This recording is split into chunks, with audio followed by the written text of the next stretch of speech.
Now, South Africa's democracy is this year to shift in a way. It was announced earlier this week that the political party funding law will come into effect in April. This after it was signed into law by President Ramaphosa last year. The act prohibits donations to parties by foreign organizations or individuals, amongst other things. To discuss the significance, we're joined by the Director of Programs at ASRI, Ebrahim Fakir, tonight. Mr. Fakir, thank you for being with us. Firstly, how does this law change things? Good evening, Francis, and good evening to your viewers. It does have some impact in the way in which it changes things in the sense that all donations to political parties from private entities which are above 100,000 rand would now have to be declared by both the person who's giving that donation as well as the recipient of that donation. But here's the caveat, Francis, is that it applies only to donations over the threshold of 100,000 rand, which means you can see the obvious loophole already, that there may be multiple, and unless the regulations and the administrative instruments preclude multiple donations under 100,000, that's your first loophole. Second is that a whole range of things might be converted from cash into goods, into services, into intangible cash or other intangible benefits which can accrue to parties. So there are ways around some of these thresholds and they can be circumvented. But what is important is that, of course, there's a mechanism for transparency now. All donations above that amount will be publicly known. People can follow it. Along with the Act is also the Promotion of Access to Information Act, which will now mean that all recipients of funds over 100,000 would have to publicize this on their social media, on their websites, and other electronic forms of communication. And we as the public can access this information. It should be available for up to a period of 5 years. Yeah. So there is an important transparency mechanism here. But it would be remiss of me to suggest that there are ways around this and there are ways of circumventing it. All right, so in your view, it could have been even further reaching. In the past, Mr. Fakir, people did give money knowing that their names wouldn't be published, they wouldn't be splashed on front pages. So they are still protected, right? This is only a new transparency going forward. Yeah.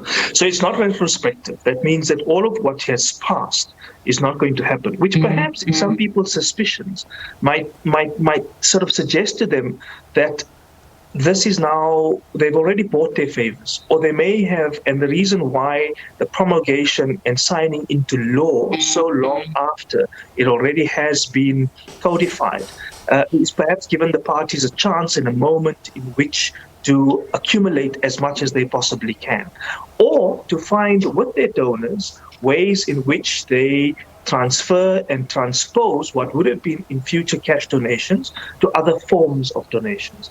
And there are fears that, what this transparency mechanism does, on the one hand, it makes it transparent. But on the other hand, it can start to drive things underground. But there's a second caveat here, Francis, in that we've got to think about us as a society where levels of sanction, where levels of detection, where levels of compliance and the instruments which are required for compliance are not always great. So our administrative instruments often fall down, and unless there are very tight instruments at the IEC, and the IEC has obviously executed itself very well. But here you're talking about money, and everyone has an incentive to find ways and loopholes around it.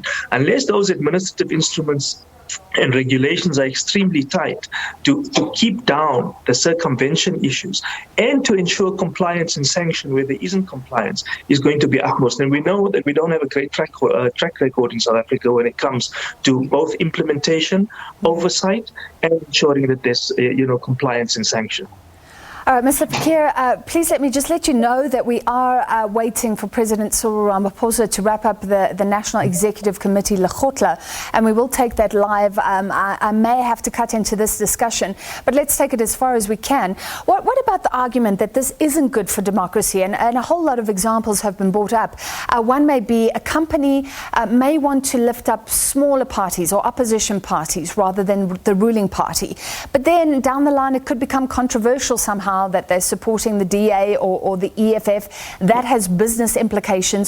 So the idea is that it could dry up a lot of funding with goodwill behind it. Absolutely, and that criticism has been made widely by many academics and analysts and other reporters and journalists who have been working in the field.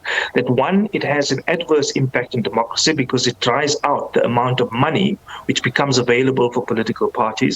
Secondly, the transparency mechanism starts to kind of create a sense of I may be victimized if I'm seen to be given to a specific party. So those parties then are completely disadvantaged. Because imagine, Francis, if you, a big corporate citizen, gave a large amount of money, for example, to the ANC, and this is just hypothetical.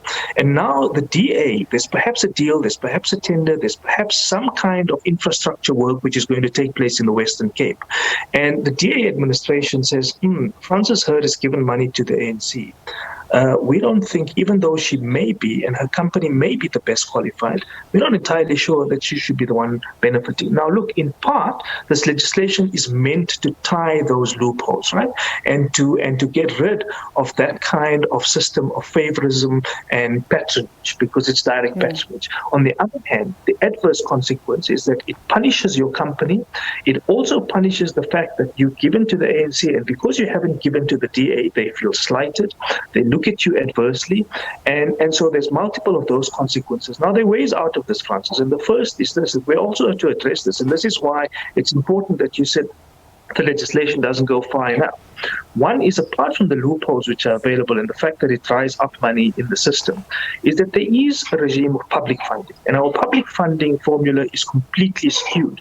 So perhaps this is the next frontier. Now that we've got some degree of transparency, it's not great, but it's something.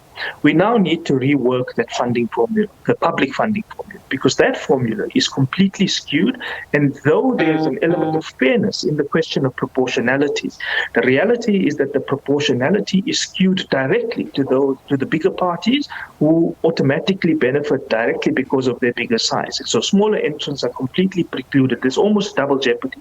Donors are reluctant to give smaller parties because it now becomes known. And secondly, the public funding formula is also prejudicing them. All right, thank you very much. We have to stop it there. A very interesting view on this new law that will finally, it's been a long battle, come into effect in April of this year.